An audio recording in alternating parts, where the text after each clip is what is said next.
Cryptids night, Saturday night. Wow. That was captivating.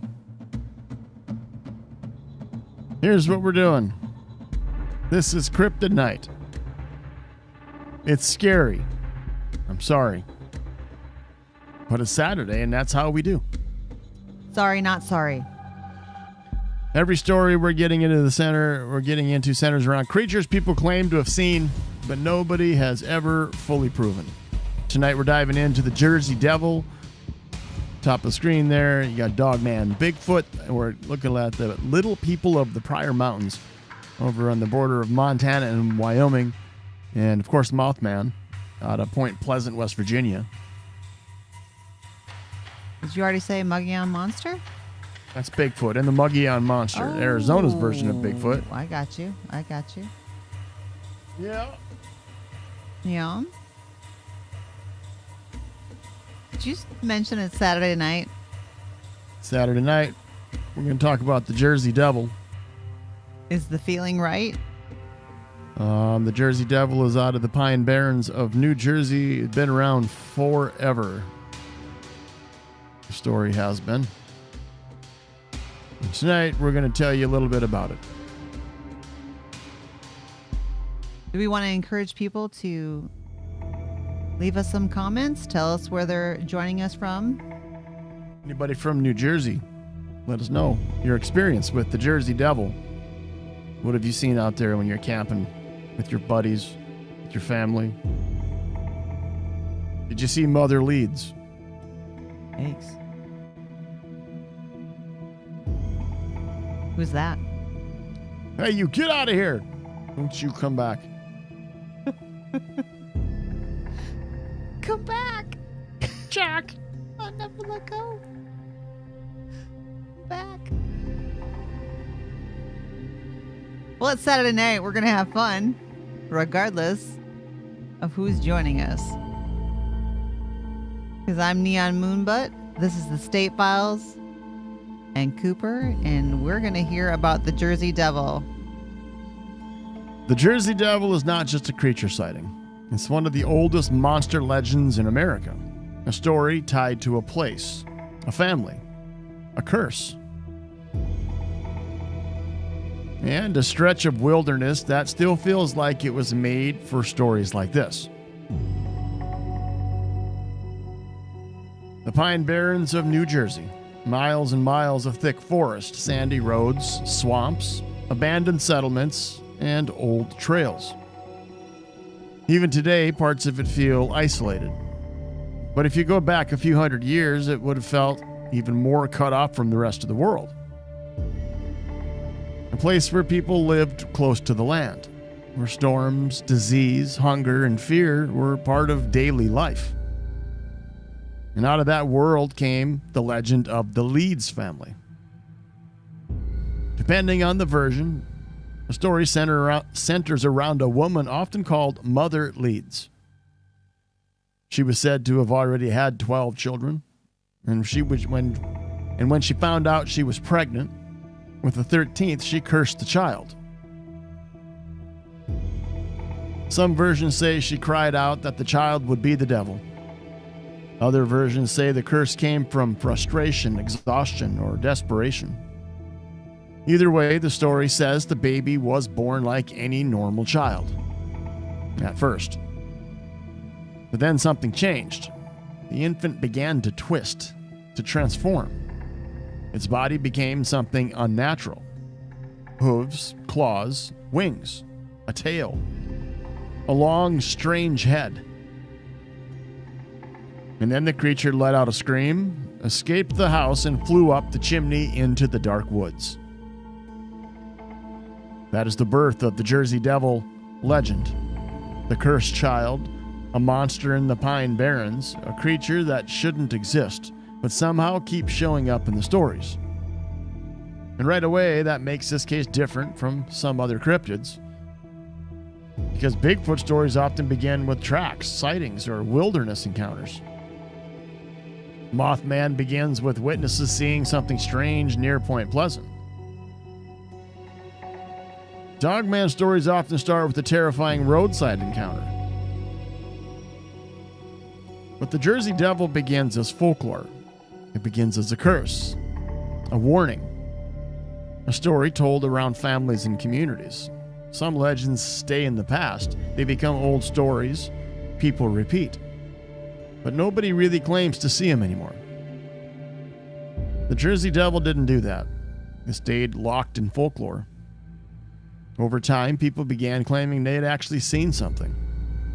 Not just heard the legend, not just grown up with the story. They saw something moving through the trees. Something flying low over roads.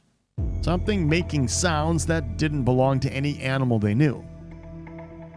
And that's where this story starts to shift, from legend to alleged encounter. From campfire tale to something people say crossed in front of them. And whether you believe those reports or not, that shift is the reason the Jersey Devil is still talked about.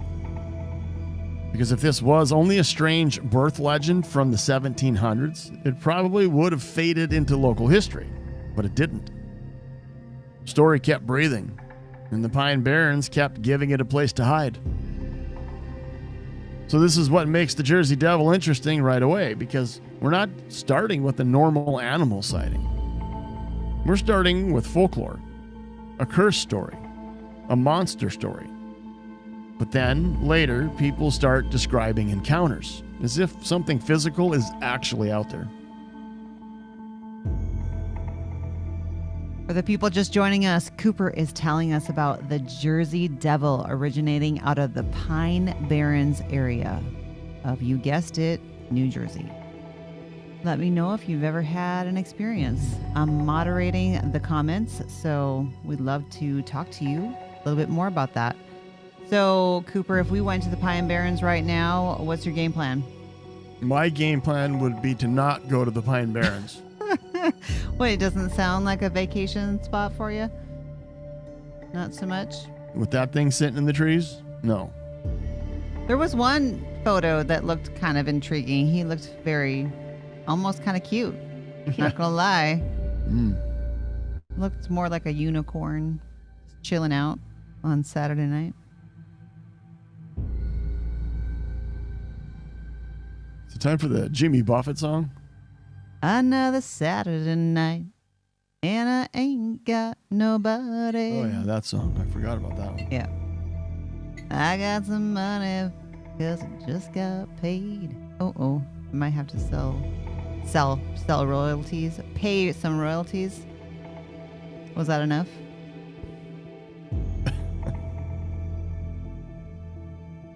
You got it, buddy. I got it. Laid back. I believe that's Snoop Dogg. Snoop, hit us up, bud. Maybe we need some of that. Devil's lettuce. Oh, can I say that? Speaking of the Jersey Devil. For a long time, the Jersey Devil lived mostly as a local legend. The kind of thing people whispered about.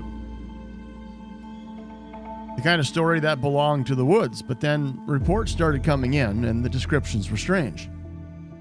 Not just strange in a way that all cryptid stories are strange, but strange because the creature never quite sounds like one animal. Witnesses have described it as having a body of a kangaroo, the head of a horse, wings like a bat, horns or antlers, clawed hands, hooves, and a long tail. That combination is part of what makes the Jersey Devil so hard to pin down. Because with some cryptids, you can at least imagine a misidentified animal. Bigfoot might be a bear standing upright.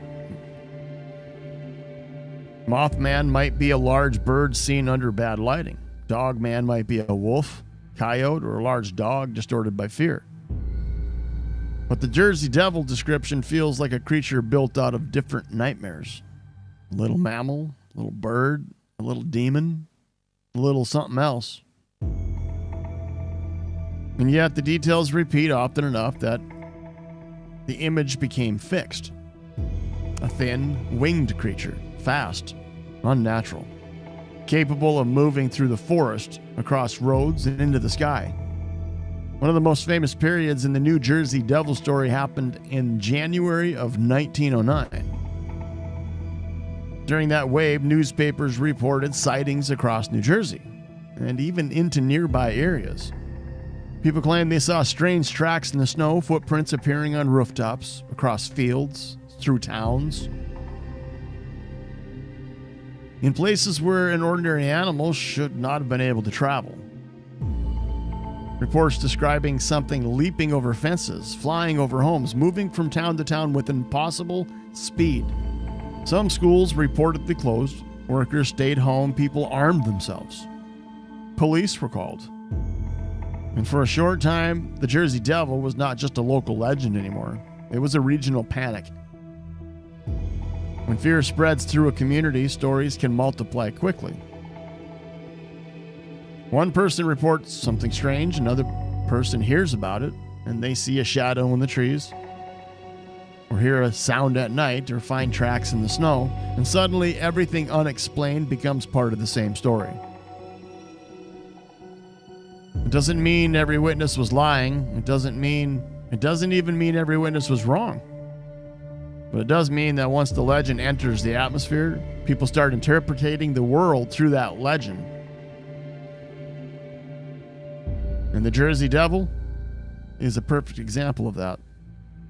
Because during the 1909 panic, it became the explanation for almost anything strange. Odd footprints, livestock disturbances, noises at night, shapes in the woods, movement in the sky. And the Pine Barrens gave the story the perfect stage. Thick trees, poor visibility, isolated roads, darkness that changes familiar shapes into unfamiliar ones. If something crossed your path out there, even if it was only for a second, your brain would have to fill in the blanks. Is that a bird? A deer? A crane? An owl? A fox? A trick of the headlights? Or was it the thing everyone had been talking about? That's the power of legend. It doesn't just tell you what to fear, it gives fear a shape. And the Jersey Devil's shape had already been waiting. A winged creature. A scream in the dark. A thing that comes out of the woods and disappears before anyone can prove it was ever there. This is where the story gets really interesting because the 1909 wave sounds like mass panic, but mass panic usually starts with something. Maybe it starts with a rumor. Maybe it starts with misidentification. Maybe it starts with newspapers making the story bigger. But maybe someone really did see something strange first. Was the Jersey Devil a creature people were seeing, or was it a story people were using to explain everything they couldn't identify? Even more, maybe it was both. If you're just joining us, if you're new to the State Files live broadcast happening right now on Saturday night, this is Cooper enlightening us about the Jersey Devil of the Pine Barrens of New Jersey, not far from the Jersey Shore. Actually, I don't know that. You just made that up. I totally made that up just right now. The Pine Barrens of New Jersey. Hey, is there anybody out there from the Jersey area to confirm or deny that? Where exactly is the Jersey Shore compared to the Pine Barrens? Yes, I would love to know. I am Neon Moonbutt moderating these comments that I haven't seen too many comments yet in the chat. Come on, people, let us know. So, Cooper, be honest. If you heard that scream in the woods, are you investigating or are you just like hitting the road and taking off? I keep thinking of that Aztec death whistle. Oh, yeah. Oh, God. I've seen it on... That's creepola. On the socials before. Mm-hmm. I mean, if it sounds like that, I'm not sure what I'd do. I think I'd probably just panic and run. Yeah. Well, and I don't think you would be there in the first place, right? Didn't you already comment on that? I just wouldn't go. That would never happen because I would never be there. there. Step one, don't go. Yep. If you do go, and you hear anything, panic and run. I'm out. Quit. I'm done. Let us know what you would do in the chat, please. For all those that are just joining us. I see actually quite a few. I see you. Let's go. Thanks for joining us on this lovely Saturday night.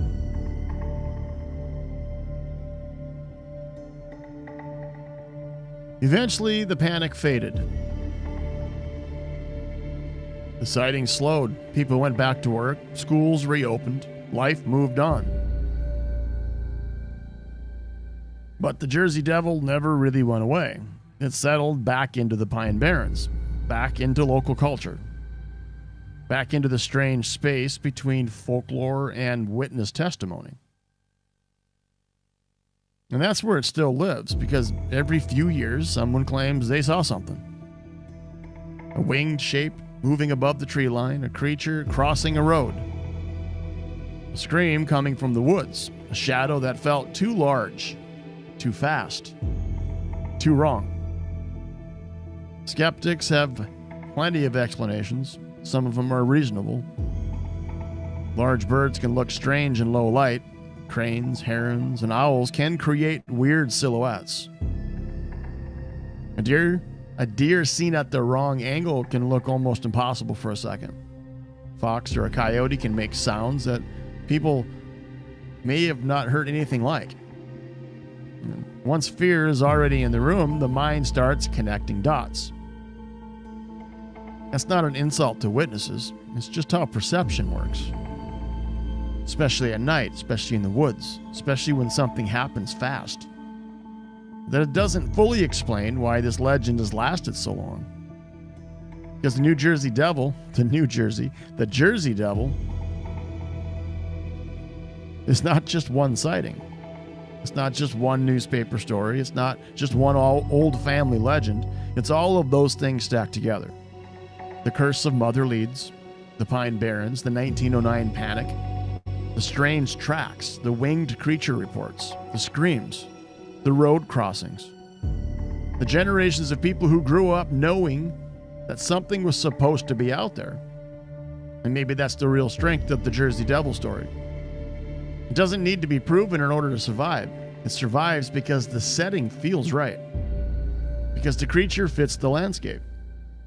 Because the Pine Barrens are the kind of place where silence feels alive. And where a story belongs to a place that deeply. When a story belongs to a place that deeply, it becomes difficult to separate the monster from the land. So what is the Jersey Devil? A cursed child from an old family legend? A misidentified animal seen through fear and darkness? A newspaper-fueled panic that became too powerful to die? Or something stranger? Something people have been seeing for generations, but never clearly enough to capture. That's the problem with creatures like this. They live in the gaps between history and folklore, between witness and rumor, between what someone saw and what they thought they saw.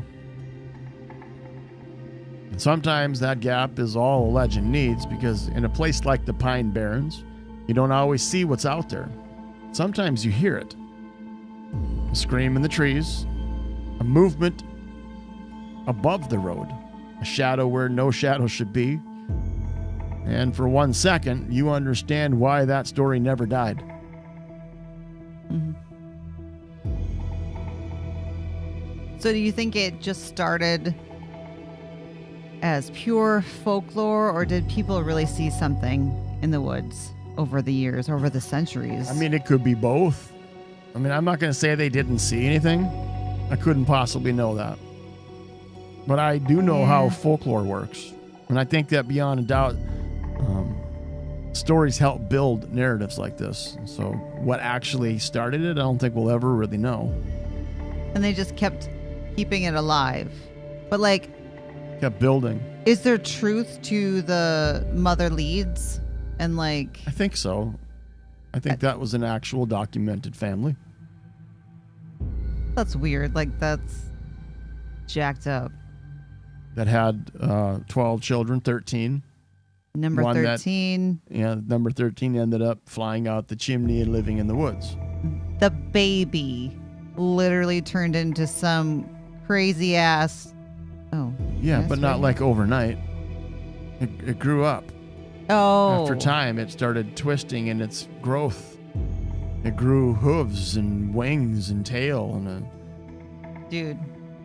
And then they're like, whoa, and then it flew away. And a kangaroo body? It turned into a kangaroo. Yep. Huh. There's nothing unbelievable about this story. No, not really at all. What do y'all think out there? I feel like for it's those? a little bit documentary here. Yes. A little bit docudrama. Let's give it a little.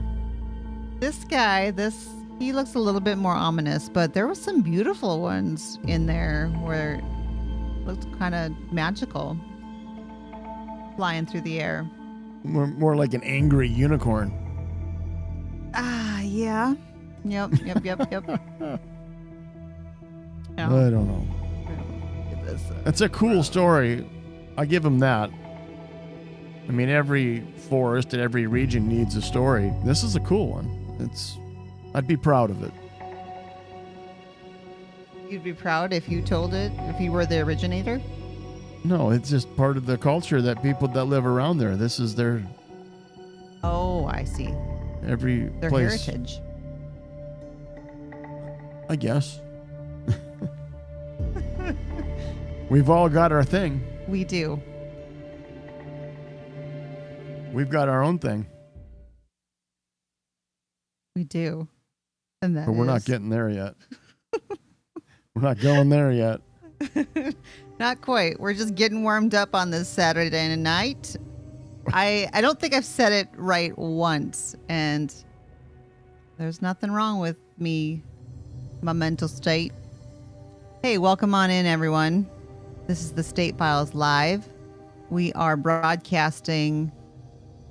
Where are we broadcasting? On the YouTube. I don't know. Nobody can see you. And the Facebook. Oh, shoot.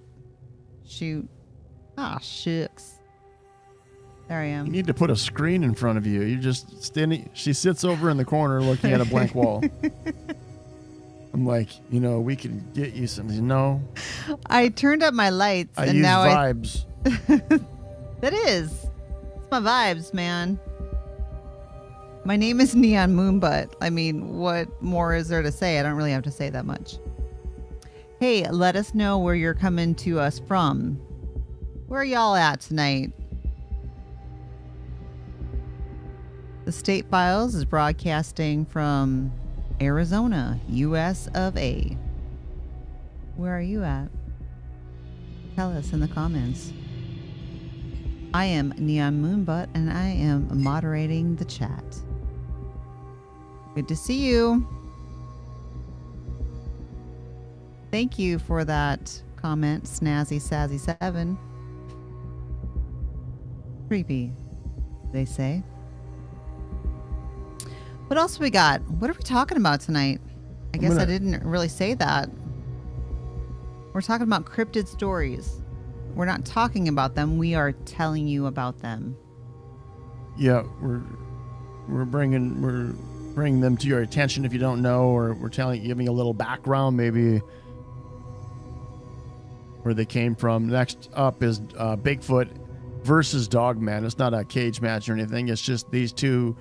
I guess one legend, Bigfoot, compared to the upcomer, the rookie, the Dogman, new to the scene.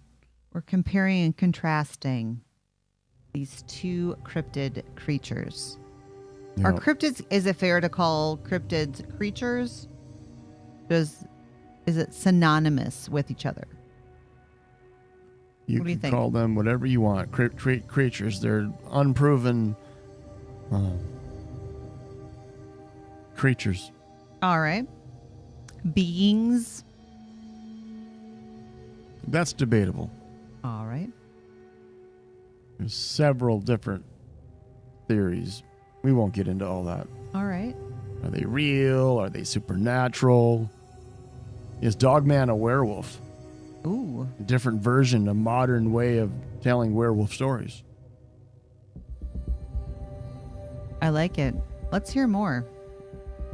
Bigfoot usually gets most of the attention. When people talk about creatures in the woods, that makes sense. Bigfoot is the giant of American cryptid stories. A massive hair-covered figure walking through forests, mountains, rivers, and remote back roads. For decades, people have reported seeing something tall, upright, powerful, and almost human in its shape. Bigfoot has become so familiar that even people who don't believe in it still understand the image. The huge footprints, the shadow between the trees, the quick glimpse from the road. The creature that watches from a distance and disappears before anyone can prove it was there. But there's another kind of creature report that has grown louder over the years. And it feels different, darker, more aggressive, more predatory.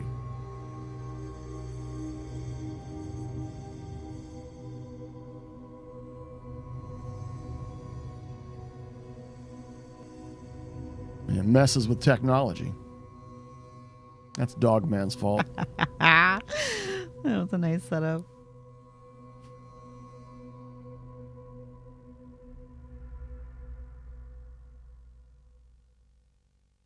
His name is Dogman.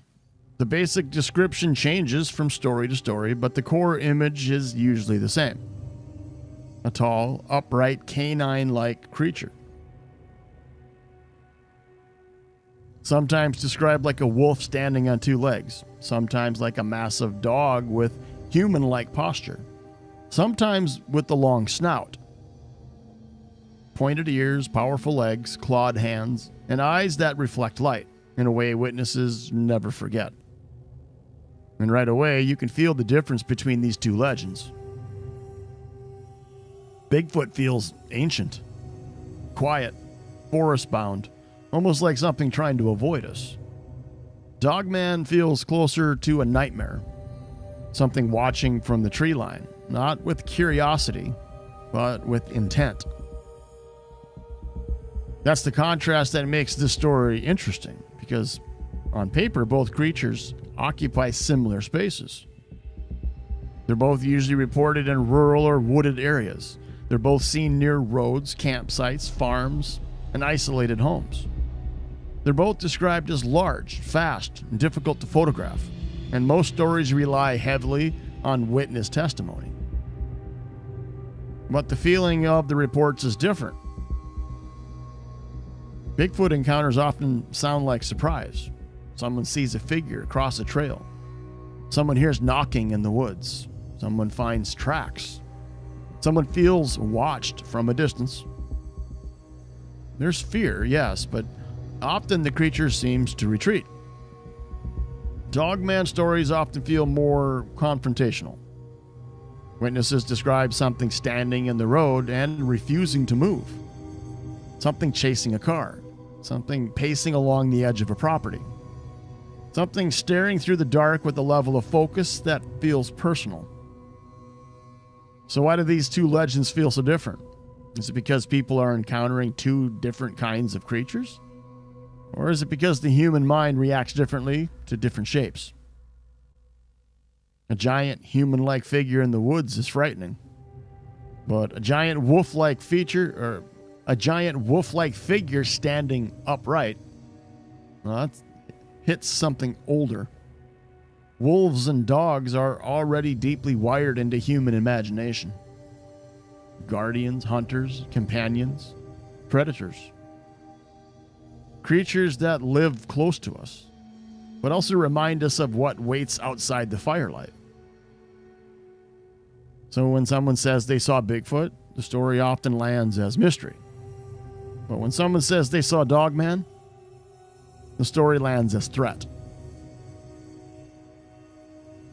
And that's where this comparison begins, not with proof, not with certainty, but with the difference in atmosphere. Bigfoot is in the shadow in the forest. Dogman is the thing at the edge of the road, watching your headlights and deciding whether to move. Nope. You just run him over? Just go get him. It would just be a stare down forever. You'd freeze. You've heard of the phrase deer in headlights. That would be me. That's when you need the dash cam. Stare. Be a stare down. Come and get me. You might get the moon butt. All right, so like you set it up. Bigfoot feels like the OG of hairy, upright creatures, and Dogman he's kind of new to the scene. Bigfoot's been around since the Hendersons. Yes. What was that, like 40 years ago? I feel like that's a 1984 Definitely vibe. Just aged ourselves. I mean, Dogman feels like a werewolf to me. Yeah, that's fair. Your feelings are fair, by the way. Let's keep going and see where this takes us. Cool. I'm for it. Bigfoot encounters tend to have rhythm.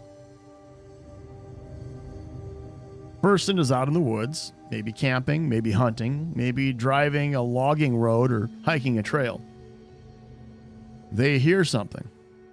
Knock. A branch break. Heavy movement. Then they see a large figure, usually at a distance. Something crossing a path. Something standing at the tree line. Something moving away into cover. In many Bigfoot reports, the creature doesn't behave like it wants confrontation. It seems aware of the witness. It may stop, it may look. It may even seem curious, but then it leaves. The pattern is part of why Bigfoot has become almost sympathetic in popular culture. Still mysterious. Still intimidating, but not always monstrous. Sometimes Bigfoot is framed as an undiscovered animal, a relic population, a hidden primate, a wilderness intelligence that wants to be left alone. Dogman reports usually don't feel that way. The encounter often begins in a more unsettling place. A dark road, a rural property, a backyard near the woods, a farm, a road cutting through trees late at night. And then the witnesses see something that should not be standing the way it's standing. Something ordinary animals could look strange for a second. Sometimes ordinary animals can look strange for a second. A bear can rise up. A large dog can rear back. A coyote can move in ways that surprise people. But Dogman witnesses often focus on the posture. They say it was upright, balanced, not stumbling, not briefly standing, like it was built to do that. And then there are the eyes. In many Dogman stories, the eyes become the memory that sticks. Bright eye shine, amber, yellow, red, reflecting from the dark, set too high off the ground, looking directly at the person. That eye contact changes the whole feeling of the encounter. Because seeing an animal is one thing, being watched by something that seems to understand that you're watching it, well, that's something else. Then there are the chase reports. This is one of the biggest differences between Dogman and Bigfoot. Bigfoot is sometimes reported near roads, sometimes seen crossing roads. But Dogman stories often include movement toward the witness. A creature running alongside a vehicle. A figure dropping to all fours and accelerating. Something keeping pace with the car for a short distance. Something appearing in the headlights and moving in a way that feels impossibly fast. Those details give Dogman reports a different energy. They don't feel like a glimpse. They don't feel like an encounter. They feel like an encounter, a confrontation, a test. And that's why Dogman stories have spread online so quickly. They're built for retelling. Someone is alone at night. A strange shape appears near a road. It stands upright. It looks at him. And then it moves fast. Too fast. The witness escapes, and afterwards, they're left with the question they can't shake. What did I just see? Now, skeptics have plenty of explanations, and honestly, some of them are very reasonable. A lot of these encounters happen in bad viewing conditions. Darkness, headlights, fog, distance, fear.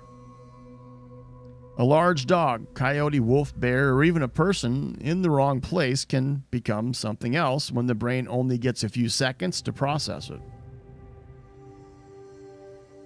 And with Dogman especially, the internet has changed the shape of the legend. More podcasts, more YouTube channels, more anonymous witness submissions, more stories being told in person. That creates a feedback loop. People hear the pattern, then future reports begin to resemble that pattern. Pointed ears, long snout, glowing eyes, powerful legs, standing upright, chasing cars. It doesn't mean every witness is making it up. But it does mean the modern Dogman legend has a very strong narrative shape. It has become one of the most repeatable cryptid stories online. Bigfoot, by comparison, has had decades to settle into culture. Dogman still feels like it's expanding. It still feels unstable. Like the story is being built in real time. Maybe that's part of why it feels so intense. Bigfoot is already a legend. Dogman feels like a warning. Something people are trying to tell us about before the world fully catches up. What does that mean? Something's coming. Say what now? I don't. Still sounds like I a werewolf. That was good.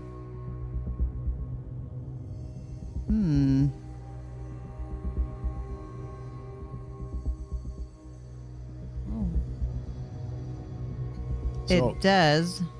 If you were in the woods camping, who would you rather run into? Bigfoot or Dogman? I mean, I don't think I'd want to run into either one of them. You don't have a choice. It's there. Oh, Turn the corner like, whoa, hey, geez, sorry, buddy. what's going on, bro? I am gonna say Bigfoot just because. It's Harry and the Hendersons, isn't it? Yeah, 100%. 100%. Yeah, that movie did it. Yeah. He was such a sweet foot. A sweet Bigfoot. This Dogman, I don't know. Like a crazy, hairy dude.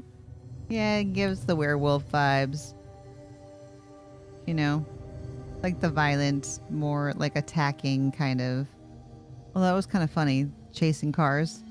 Literally a dog chasing cars. Yeah. Snazzy Sassy 7 is like, a hairy human is chasing cars. We were doing a live on another weird. network a couple days ago, and a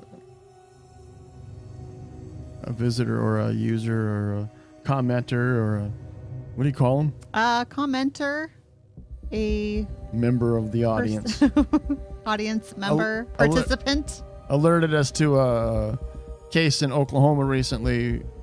Could have been a Dogman. So we looked it up, and sure enough, a month ago, a Dogman reported, or a lady was attacked by something she thought was strange. They traced it back. They did DNA. Sent it to a university in Florida. It came back as domesticated dog. They tracked it to the owner's house. Case solved. But then I was thinking, where did the DNA come from? The owner's dog or the owner?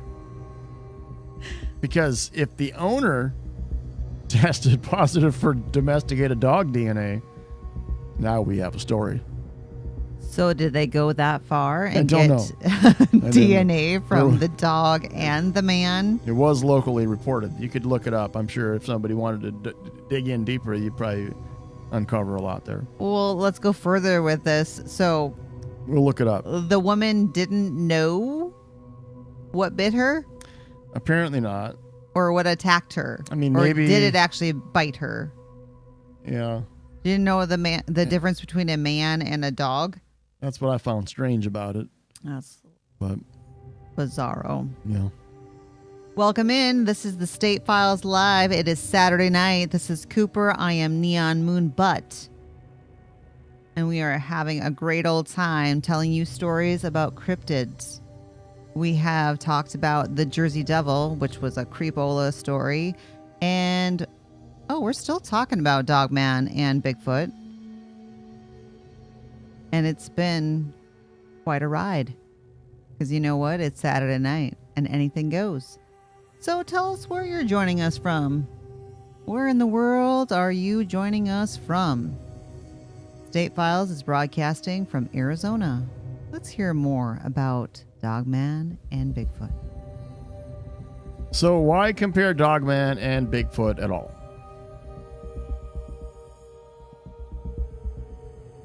On one level, it's simple. They're two of the biggest modern cryptic legends in North America. Both are tied to the woods. Both are tied to remote roads. Both are described as large physical creatures that seem to avoid clear documentation. And both attract the same kind of question.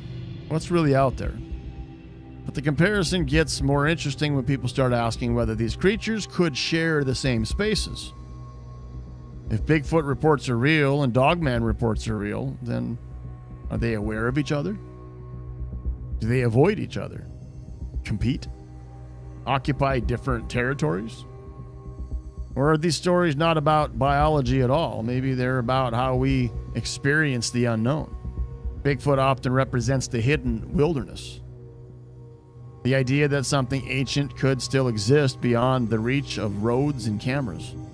It's a mystery of what we haven't found yet. Dogman represents something sharper.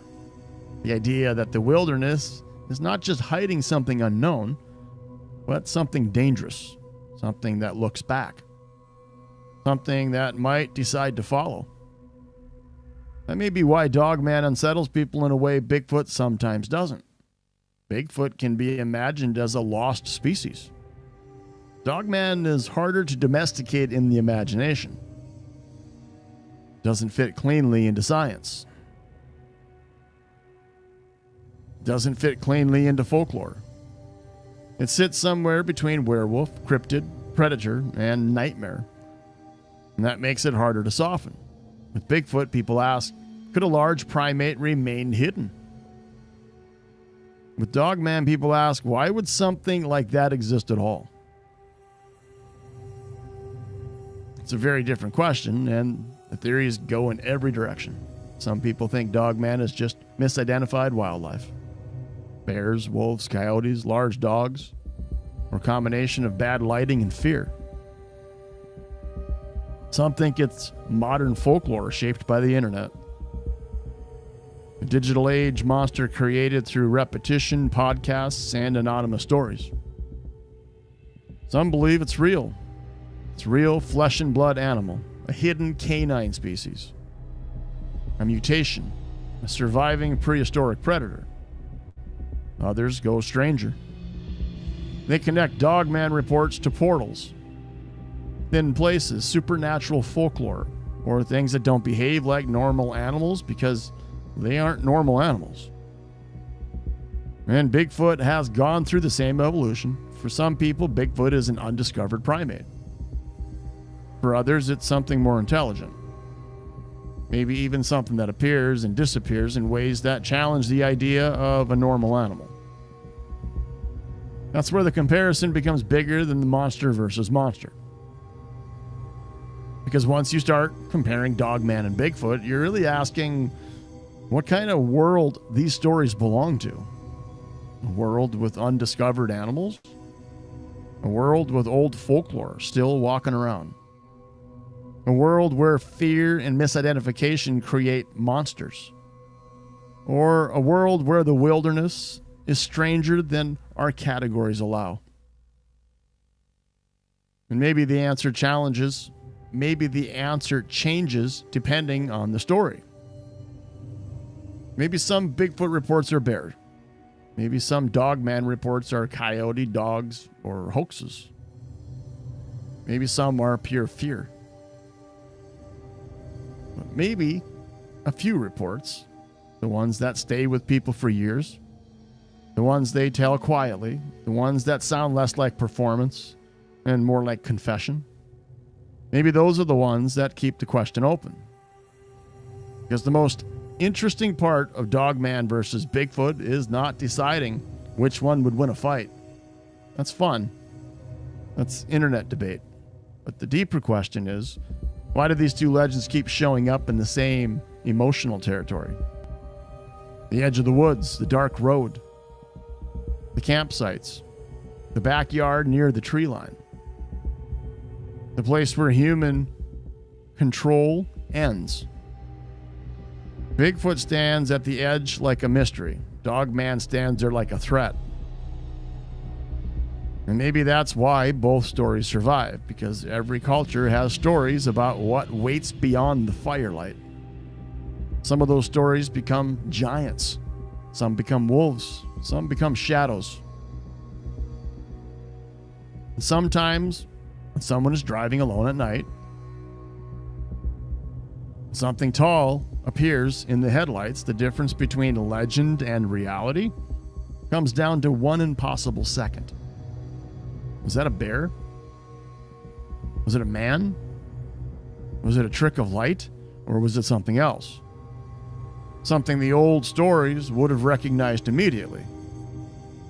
Because in the end, Bigfoot makes us wonder what's hidden in the forest. Dogman makes us wonder what might come out of it.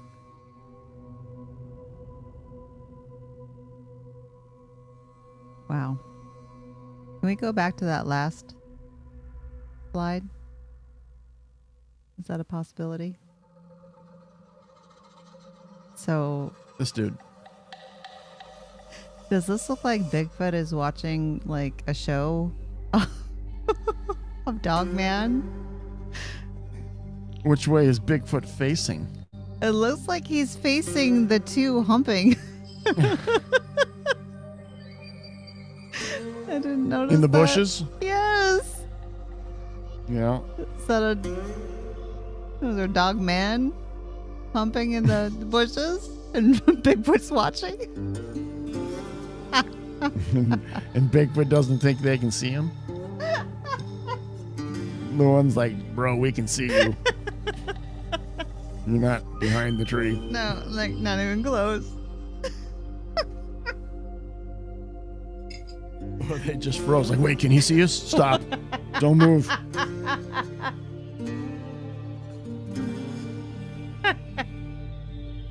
As their eyes are glowing.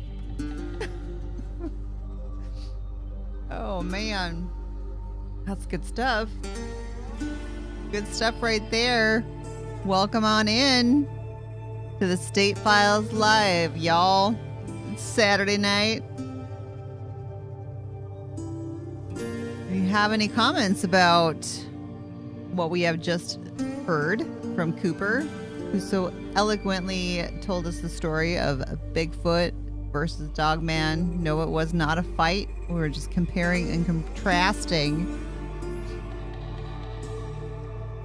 The differences between the two. Yeah. Isn't that what a compare and contrast means? Can those be synonymous? See all the big words I know? I'm Neon Moonbutt. Welcome on in. This is the State Files Live, broadcasting to you from sunny Arizona, USA. Tonight we are talking cryptids. Cryptid stories we're telling you. And What's up next? oh my, I do like this one. It is weird. The little people of the Pryor Mountains. Yeah. Are we doing it? Guys, are we doing this? Guys, are we doing this? Oh, goodness. This is a quick one.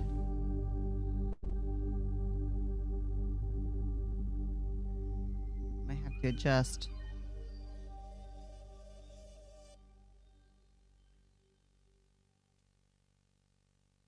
Not every mystery is something you chase.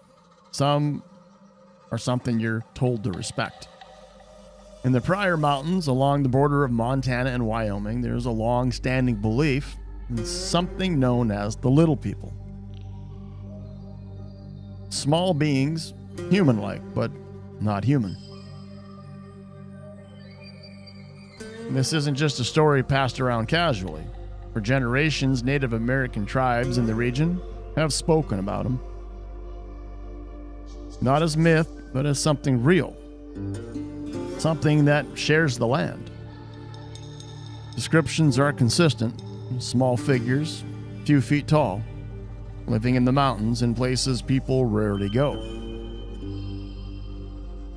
Some stories say they're helpful, guiding lost travelers, protecting certain areas. Others say they're not. They're tricksters, capable of causing harm if they're disrespected. And that's the key difference in this story, because unlike other cryptids, this isn't something people are trying to find. It's something they're told not to interfere with. There are even accounts of people claiming to have seen them, briefly, at a distance, gone as quickly as they appeared. So how do you approach a story like this? Because it doesn't behave like a typical mystery. There's no hunt. There's no search. No effort to prove it. Instead, there's a boundary, a line between what's known and what's respected. Skeptics will call it folklore, cultural storytelling, symbolic. But for the people who have carried this belief forward, it's not symbolic. It's part of the land. So what are the little people? A story meant to teach respect, a cultural memory of something once seen, or something that still exists just outside where we tend to look. Not every mystery asks to be solved.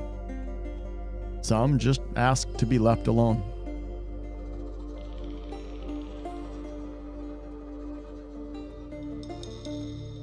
Oh my. Was that it? That's it. Okay. That's the full story of the little people. It's not. We have an article on our website that dives into a little deeper. But pretty much they are, I think the most interesting part of the tale or the folklore is the commonality between the different regions in the world. Like they're all over the world. Different versions, but pretty much the same thing. Does the article dive into that a little bit more? Yeah. On the statefiles.com. Yep. Interesting. So the Pryor Mountains, they're out of the Wyoming, Montana area? Yep. Correct? If you're just joining us. The borders, the two. But we've had many, there have been many accounts, witness accounts all over the world. For example, this is the little people of the Pryor Mountains out of Wyoming, Montana-ish. Off the top of your head, Cooper. Many centuries. Yeah, it's an old tale. Protectors of the forest. What are the other areas that you are aware of? If I only don't there were a remember. way, maybe I'd just go right to the website. I think Or Japan. Oh, okay. I can't remember. 4 or 5 major regions. Similar stories, cultures very unrelated to each other. A lot of those same stuff you hear about where people are like, well, you know, these two different parts of the world, their influence on each other was low. And those are stories, mythology, that people tend to pay closer attention to. This could be one of those. Yeah. So, if you ran into one of these beings, if they just showed up right now, Yeah. are you hitting the road, taking off, running from them, or are you like gonna record them? 100% I'm going to film them. Oh, And then things would likely go south real fast. If I had a decent signal, I would absolutely stream it live. nice.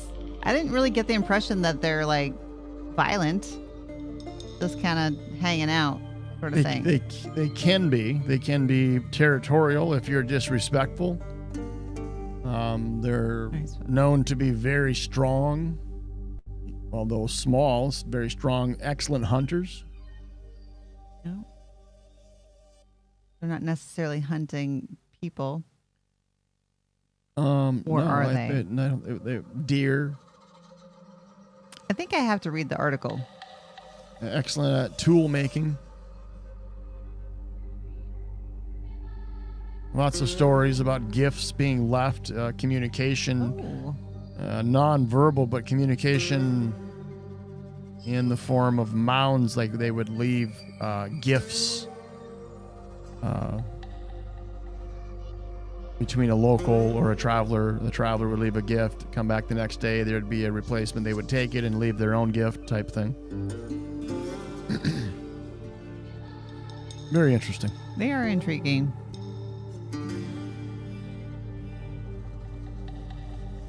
If you're just joining us, this is the State Files Live. I am Neon Moonbutt. That's Cooper. How'd you come up with that name? Neon Moon Butt. Can we just call you Neon Moon? You can. Or Neon? Others have. What happened to him? You feel you like paused at the end. Others have, and well. And then I request that they say my entire name. And then because they were it's just fun to say. They were erased. They were hesitant to do that. I have made people laugh with the name. That's kind of the whole point. People have been known to have called me Neon. They have since been erased. They are no longer. No, it's the whole point of not taking yourself too seriously. I think we have a nice combo here. State Files. Would you say that State Files is a little bit more serious subject matter? This one is for sure. This is cryptids. Yeah. Scary stuff. I like this music though. It's not quite as intense as other musical selections. Yeah, this is a good one because we're about to get dark. Oh, We're still going? We're going to the northern rim. Oh. We're going to the northern rim of the Arizona pine country. We're going dark, y'all. Buckle up. We're going north to the cool pines of northern Arizona.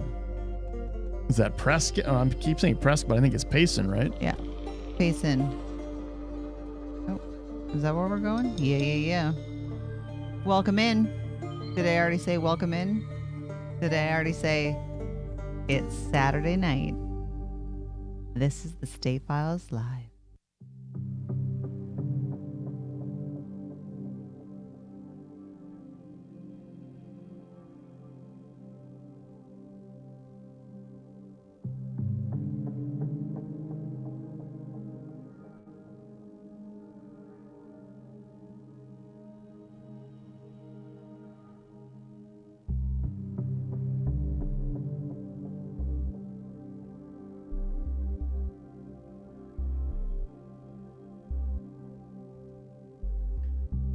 When you think of Arizona, you usually picture the desert. Red rocks, cactus, heat rising off the highway. Wide open land under a huge sky. And that version of Arizona is real. But it's not the whole state. Because if you drive north, you climb out of the desert and up toward the high country. That's where Arizona changes. The heat drops away, the cactus disappears. The air gets cooler and the land rises. Suddenly, you're not in the desert anymore.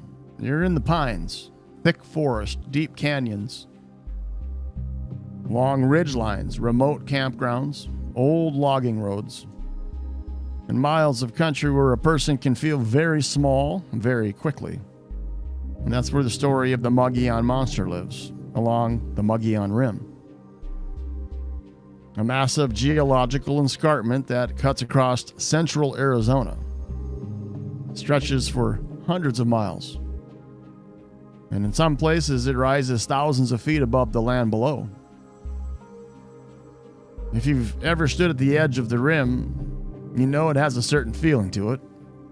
Beautiful, yes. But also wild. There are places where the forest seems to go on forever.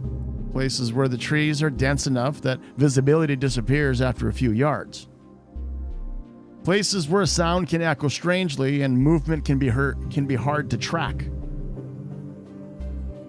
The Mogollon Monster is not a desert creature. It belongs to the high country, to the forests above the heat, to places where campers, hikers, and people on back roads claim they've heard or seen something they couldn't explain.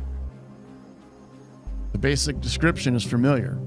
A large, upright figure, tall, hair-covered, powerfully built, often described as 7 feet taller, sometimes taller. Dark hair, long arms, strong smell, heavy footsteps. And a feeling that whatever it is, it's watching from the trees. That's why people often call it Arizona's Bigfoot. And on the surface, that makes sense. The Mogollon Monster sounds like a regional version of the same general creature reported across North America. But the Arizona setting gives the story its own identity, because this isn't the Pacific Northwest. It's not endless rainforest. It's not the classic Bigfoot landscape most people imagine. This is Arizona, a state people think they understand from postcards and movies. But up on the rim, the state becomes something else. It becomes forest, shadow, distance. And that makes the Mogollon Monster feel like a reminder that Arizona has more hiding places than people realize. The first thing to understand about this story is that it doesn't begin with one clean incident. There is no single farmhouse, no cursed family, no famous bridge. No one night where everything begun. Instead, the Mogollon Monster is built out of reports, campfire stories, backwoods encounters, local rumors. Things people say happened while camping, hunting, driving, or hiking. And that makes it harder to pin down, but also harder to fully dismiss. Because the pattern keeps coming back.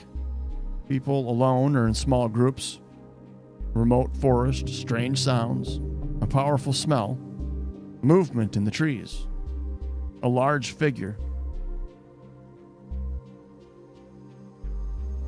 And then the same ending. One person leaves with a story they can't quite prove.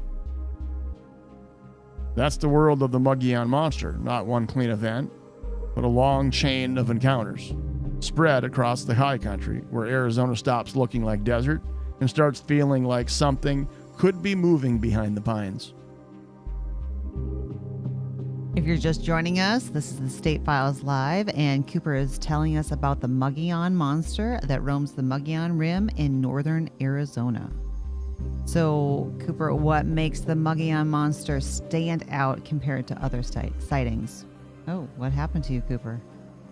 Oh. Nothing really compared to other Bigfoot sightings. Yes. I mean, I live in Arizona. I don't hear much talk about it. I do occasionally, because I've told stories. We've written articles about it. There's episodes here on our YouTube channel. Not compared to other parts of the country. It doesn't mean I dismiss it. It's just I don't consider Arizona Bigfoot hotspots. But right. I don't really know. I don't live up in those areas. I imagine the locals up in the Payson and near the rim. I would imagine they have plenty of stories. Yeah. It would be fun to go up and collect some of those. Hey, if you're joining us from northern Arizona and you have a story about the Mogollon Monster, let us know in the chat. We will shout it out. Maybe we can even invite people to talk about it. I have seen on this live? Some reports, like if you follow the BFRO, that's the Bigfoot Research Organization. Wait, what? Something like that. They file reports. Is that like an official association? Wow. It's an archive of reports. Okay. You got to file a report someplace, that's where you go. That has to do with Bigfoot.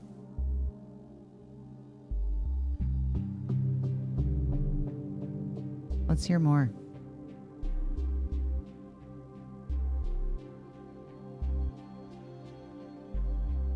The Mogollon Monster reports have a certain rhythm to them. They usually don't begin with someone searching for a creature. Most people are not out there trying to find proof.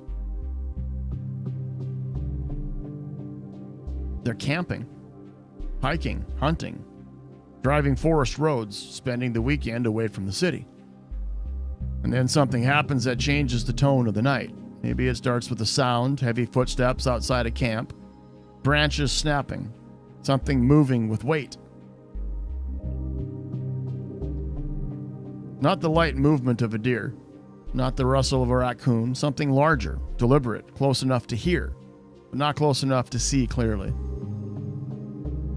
Then there are the vocalizations. Witnesses describe screams, howls, growls, or strange calls that don't sound like normal wildlife.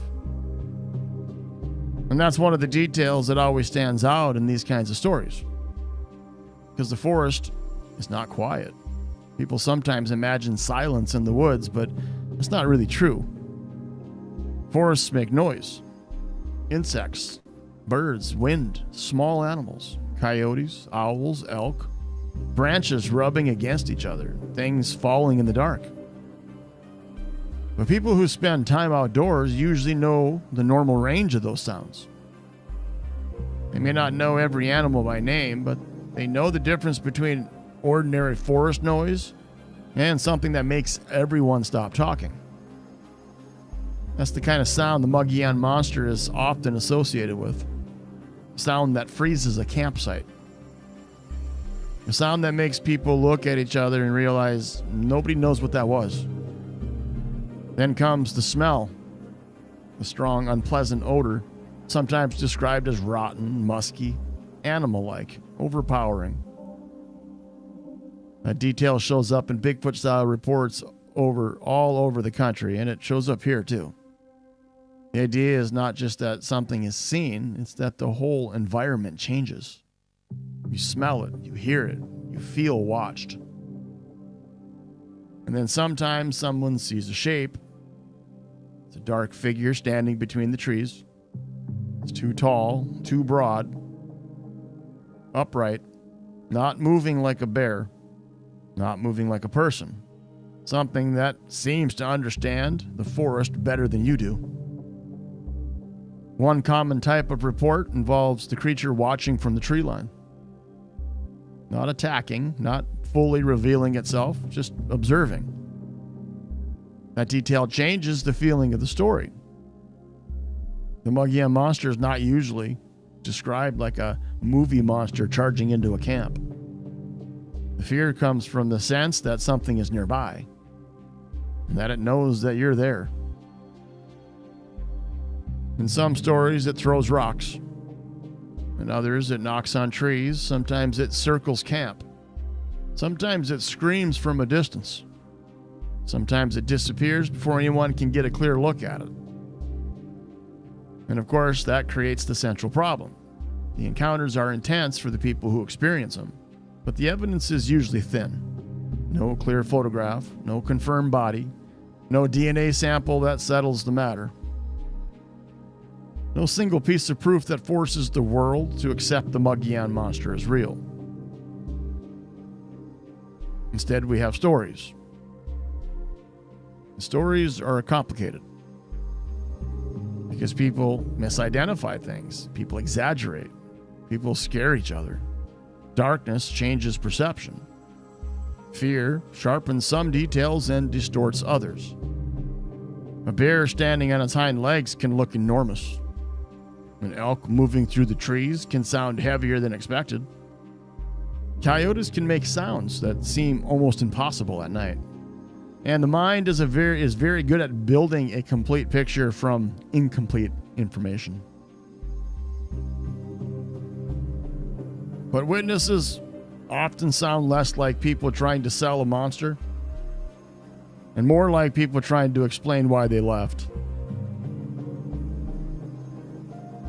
Why the camping trip ended early. Why the road suddenly felt unsafe. Why the woods felt different after the sun went down. It doesn't prove anything, but it gives the story weight. Because the Mogollon Monster lives in that very human moment where the wilderness stops feeling recreational and starts feeling ancient. Where the forest is no longer a backdrop. It's something you're inside of. And maybe something else is inside it too.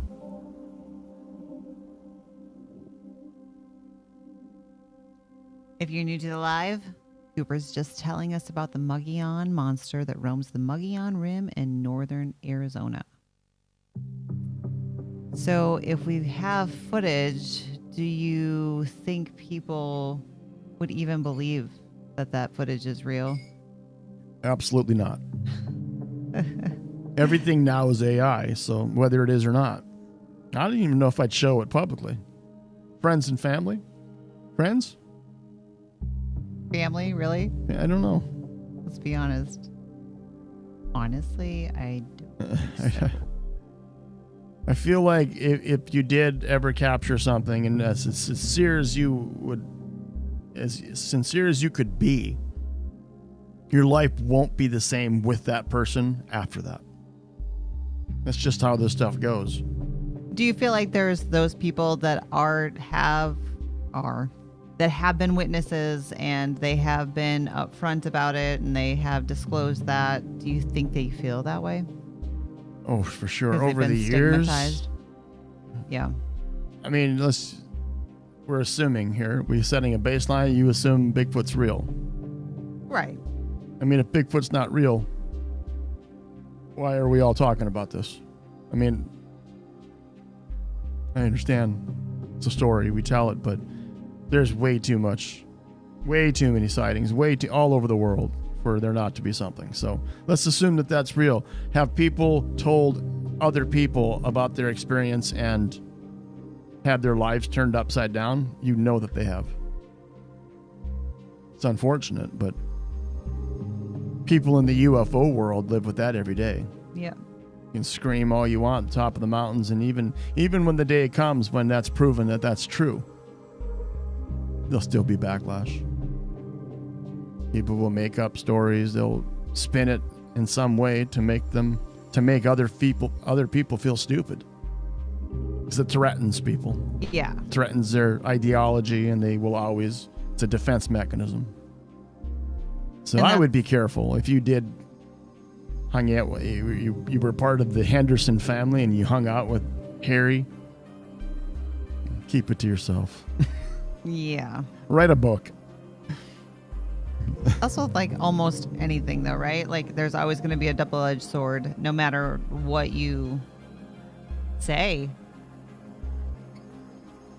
or believe, right? There's always going to be that someone or that group or whatever to poo-poo it. To make themselves feel better. Right. To comfort them. Yeah, I think you hit it on the head with the defense mechanism, because that's what we do. It's quite the world we live in. Yes. That is true. Welcome on in. Saturday night. Live with the State Files. We are talking cryptids tonight. Telling the stories. We're not quite finished with the Mogollon Monster. Talking about the Mogollon Monster in the northern rim of Arizona. Yeah. About to finish it up here. Let's hear more. So, what is the Mogollon Monster? The simplest answer is that it's Arizona's Bigfoot. A regional name for a familiar kind of creature. It's large, hair-covered, upright, forest-dwelling, rarely seen, impossible to confirm. And honestly, that explanation fits a lot of the reports. Across the country, Bigfoot stories tend to adapt to the landscape. In the Pacific Northwest, the creature belongs to wet forests and mountain valleys. In the South, it becomes the skunk ape.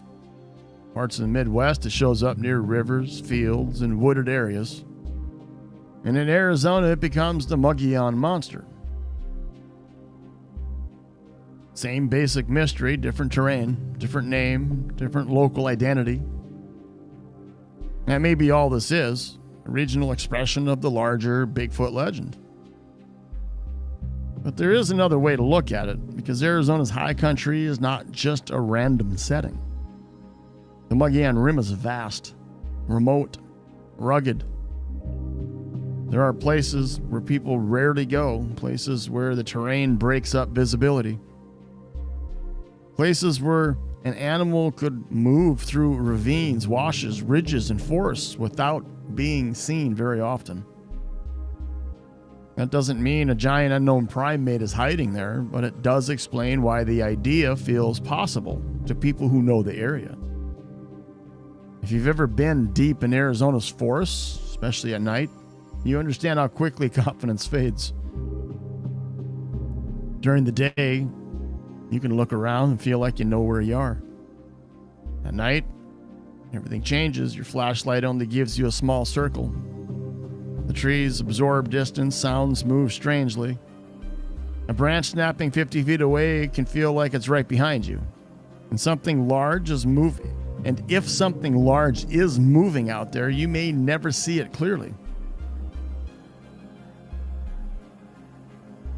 That's where the Mogollon Monster story has power. It plays on real truth about wilderness. You're not in control out there. You're a visitor. You may have a tent, the truck, the phone, the flashlight, the camera, but the forest is still bigger than you. And even if every Mogollon Monster report has a normal explanation, the fear underneath them is real. The fear of being watched, the fear of hearing something you can't place. Fear of realizing that the woods around you aren't empty. Skeptics will point to bear. And that's fair. Arizona has black bears. A bear standing upright, moving through the trees, or appearing briefly at night could explain some sightings. Others may be elk, deer, or people misjudging size in low light. The smell could come from animals, decay, stagnant water, or even natural musk of wildlife. The screams could come from unknown animals that sound unfamiliar in that moment. And once the legend is already known, a strange sound becomes the Mogollon Monster. A shadow becomes the Mogollon Monster, and a bad feeling becomes the Mogollon Monster. Believers would ask a different question. Why do people keep describing something upright? Why do so many encounters happen in remote forested areas? Why do the reports include behavior that sound intelligent? Watching, circling, throwing rocks, keeping distance, avoiding clear exposure. And why does the story persist in a state most outsiders don't even associate with Bigfoot territory? That's the part I find interesting. The Mogollon Monster challenges the postcard version of Arizona. It reminds people that this state is not one landscape. It has deserts, yes, but it also has mountains and forests, snow, canyons, dark roads, and places where something could be close and still remain unseen. So maybe the Mogollon Monster is a misidentified bear. Maybe it's a local Bigfoot legend wearing an Arizona name. Maybe it's a collection of campfire stories that grew over time. Or maybe the high country has always had its own mystery and most people just never spent enough time in the trees to hear it. Because the desert gets the attention, the red rocks get the photographs, the highways get the traffic. But up on the rim, when the sun drops and the forest goes dark, Arizona becomes something else. And every now and then, someone hears footsteps outside the firelight. Something heavy, something close, something that stops when they stop. And for the rest of their life, they remember that moment. That moment they realized they might not be alone out there.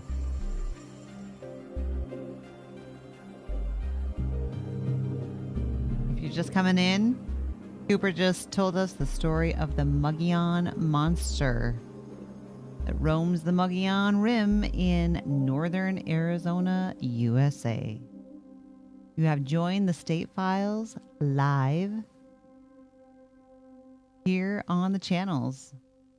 On the channels? On the channels that be. What does that mean? I don't know. Can we mention the channels? Where are y'all coming from? Where are you at? The channels, oh, you mean we're live on Facebook and YouTube right now. We are broadcasting live on Facebook and YouTube. We were on TikTok earlier. We were. We missed a wild one. Are we supposed to mention that if we're not on that? Is that against the rules? I need to learn the rules. Did I mention it's Saturday night? This is Cooper. This is the State Files. I am Neon Moonbutt. Are we calling it a night? That's Harry. That's Harry. Oh, Harry. Looks like he has no eyes. You see right through him. Anybody wants to hear the last story? We'll take a vote on it. Yeah, let's take Thumbs a vote up on it. means the Mothman. No response means we're shutting it down. Taking my ball and going home. Screw you guys. That was nice. What? What? What? Hello? Hello? Ouch. I could just crack my screen. What do you say, Yoda? You tried the touch screen without a touch screen? We doing this? No, I just put it up against my headphones. Like I said, my name is Neon Moonbutt.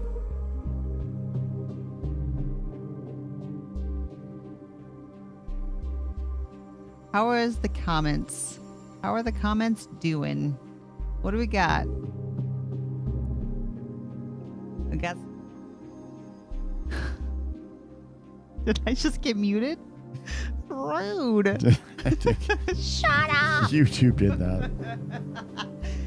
YouTube did that? The people from YouTube came down.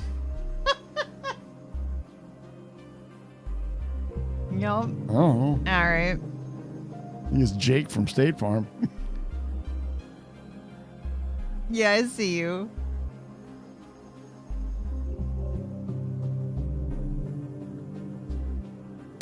You gotta use the force.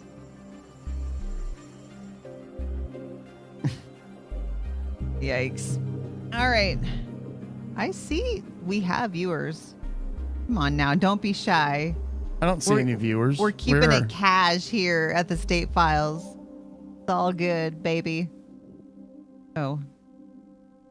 You're sure to bounce now. Like, oh God. She called me baby. Where do you see on the screen there's viewers? I saw there's... I have 5 screens and not one of them shows a viewer. This is all pre-recording. And And I didn't even realize we were live. I'm pre-recording for tomorrow. Oh, I wasn't at the pre-meeting. this is good stuff right now. This Pre-production.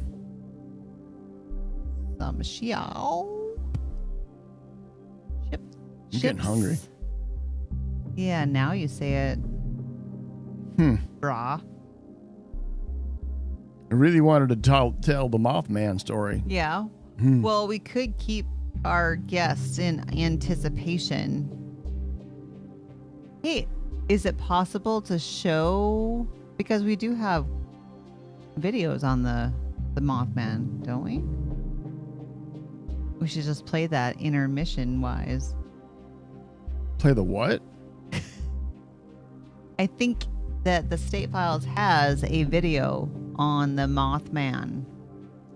And so we could just keep the live going and play that video.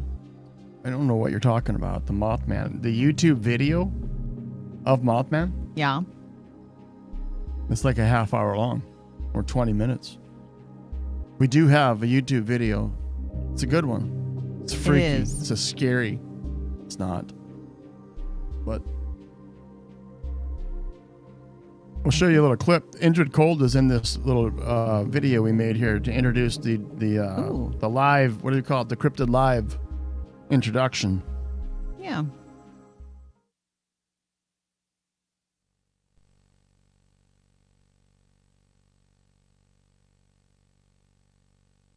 That absolutely didn't do it. That was a fail right there.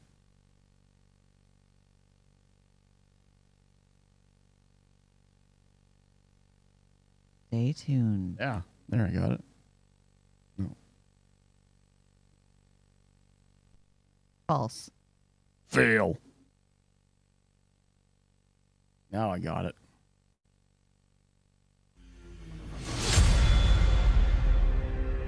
That's Mother Leeds from the Jersey Devil. That's the first right above me. This guy. This is the Little People. This is from Mothman. That's Point Pleasant.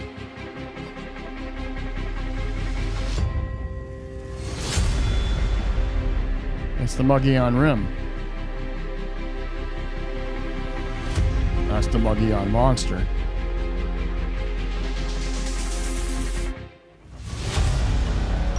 Now he's pissed.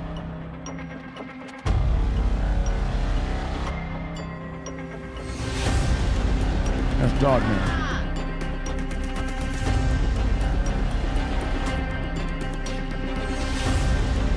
There's Mothman. This is not actual footage. That's Injured Cold from the Mothman. And the Jersey Devil.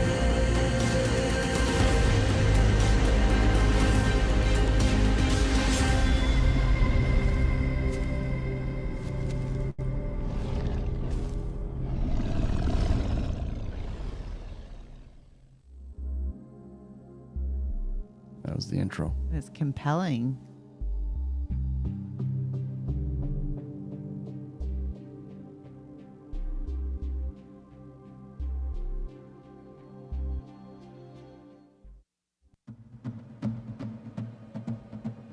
All right. Was that loud? Thank you for joining this live, very special edition on a Saturday night with the State Files. I am Neon Moonbutt. This is Cooper. We are talking about cryptids. And I don't see any comments that are telling us, yes, we would love to hear about Mothman. But I see viewers, but they are wanting to be incognito. And that's cool. We respect that. But if you want to talk, like, we're pretty cool. We're pretty cool. Pretty cool, as you can see. And this is an amazing subject. Any other puffing adjectives that I can use, Cooper? You got them all, buddy. You did them good. Did it real good. You did it real good. Real good.